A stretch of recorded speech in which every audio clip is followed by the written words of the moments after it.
Bonjour, alors aujourd'hui on se retrouve pour une recette de pain sans gluten. Alors pour faire ce pain, il va nous falloir de la maïzena,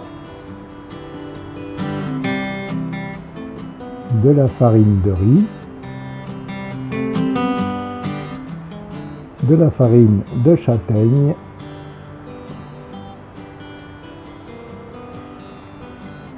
du sel, 9 grammes, une cuillerée à soupe de sucre, ça aide les levures à travailler.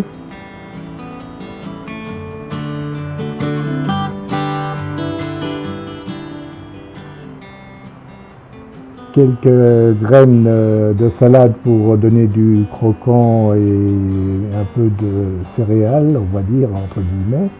Des graines de sésame pour couvrir le pain quand il sera levé.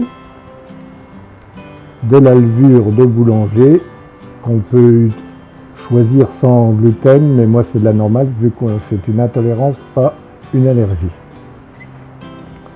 On utilisera aussi de la gomme de goitre pour la texture, ça aide à donner de l'ouverture au pain.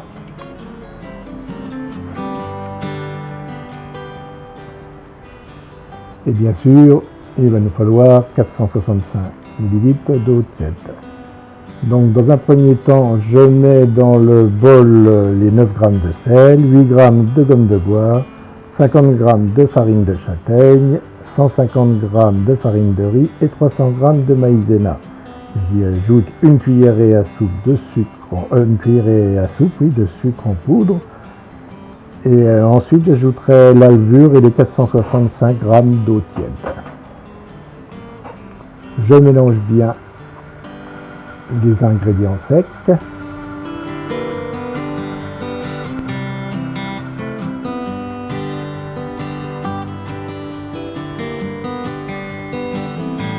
Et je commence à ajouter ma levure petit à petit.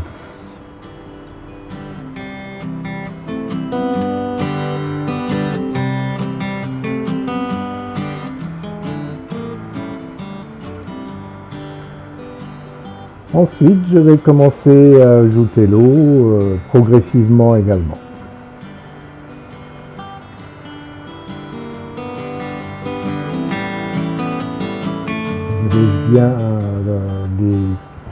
Je laisse bien l'eau s'amalgamer aux farines.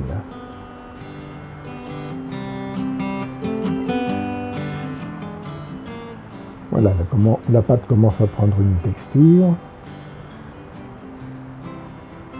On pétrit bien pour éviter qu'il y ait des grumeaux ou des restes de farine au fond du bol.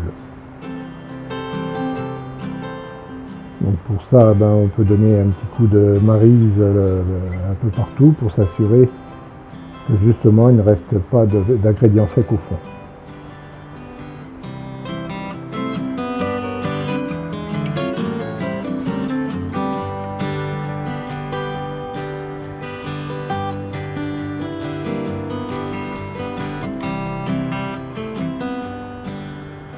Donc je reprends le pétrissage.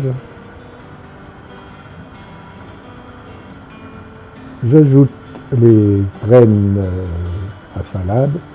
Bon, c'est bon, hein, j'ai déjà fait un essai avant, c'est bon. Hein, dans la texture du pain, ça ne gâche rien. Hein.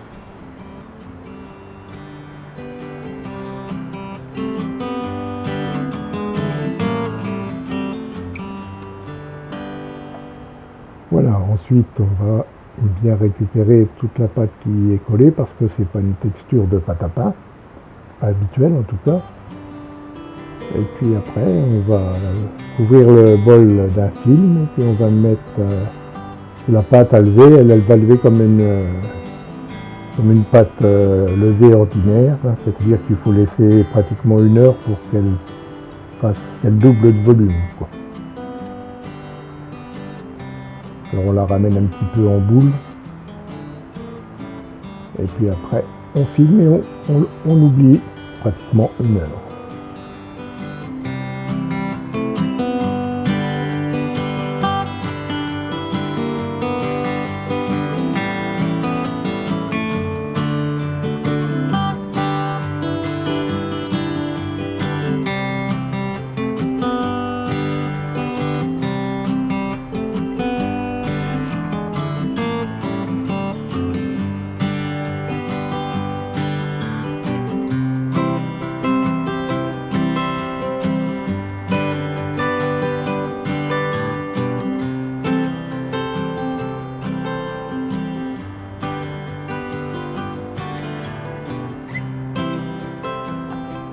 Voilà, 1 heure plus tard, on obtient donc une pâte qui a bien levé. Donc on va ensuite la mettre dans un moule préalablement beurré. Moi je ne farine pas parce que c'est un moule anti-adhésif et avec un peu de beurre sur les parois, ça ne colle pas. Donc on procède à la mise en moule.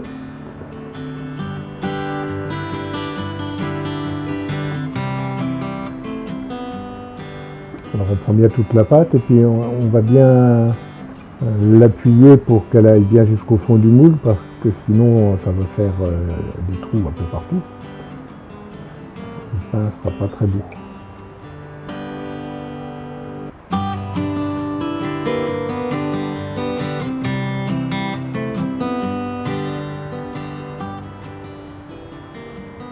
Voilà, donc on étale bien tout en appuyant un petit peu.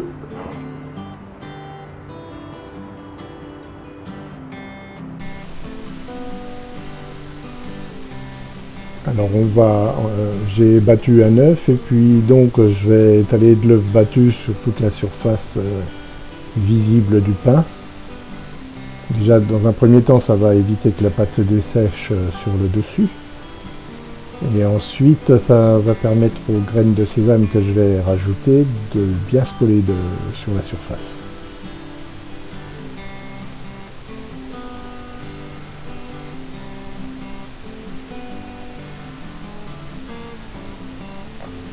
Voilà, j'ajoute les graines de sésame, je les répartis un petit peu.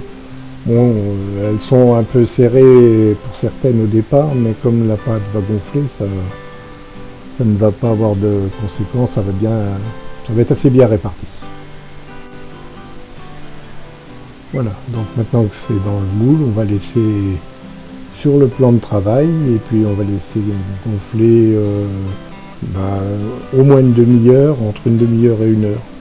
Ça va bien remplir le moule. Après, la preuve, là, il est au four donc à 220 degrés, il est lié pour une demi-heure. Au bout d'une demi-heure, c'était cuit. Et voilà donc le résultat du pain sans gluten